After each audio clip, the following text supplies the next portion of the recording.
Evening everybody, I'm Charlotte Baxter and this is my channel, Phonics for Parents. I'm both an early years teacher and a mummy of 3 children under 5. I've also got a Facebook page aptly entitled Phonics for Parents, so find me, like, subscribe, share please.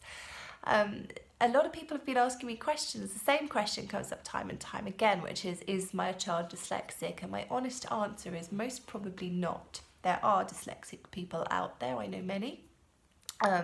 I'm not the expert, so it's not up to me to diagnose that. If you are worried about that, that's definitely something to speak to their teacher about when the school resumes as normal.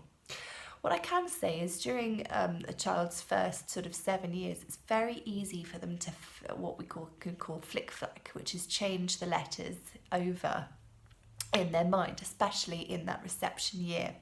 And the most two common ones that parents worry about is a B and a D. And I'm just here to reassure you that actually this is a skill that needs to be learned. We as adults forget how difficult it is actually to learn a new code, which is basically what spelling is. It's a code that you learn the code and then you can apply it in other circumstances, so reading other words. But these two letters, a B and a D, a B and a D, not only do they sound pretty similar, but they do look really similar, and your child has to remember which way round these two go.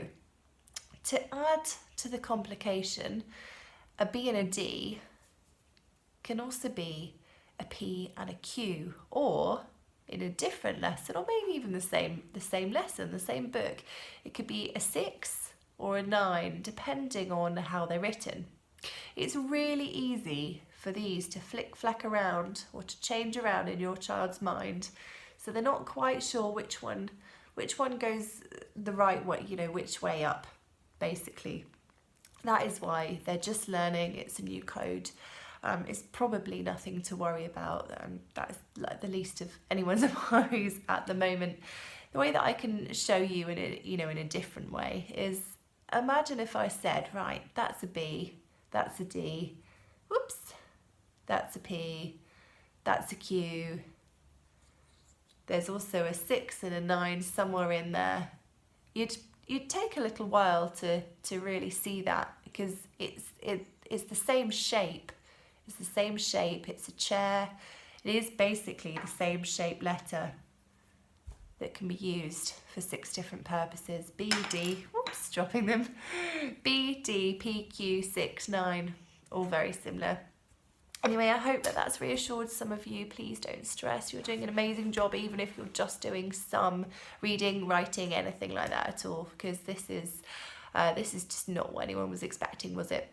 Anyway, like, subscribe, share. Please just help other people out by tagging them on my Facebook page if you feel like they need this video. Anyway, bye everybody. See you soon.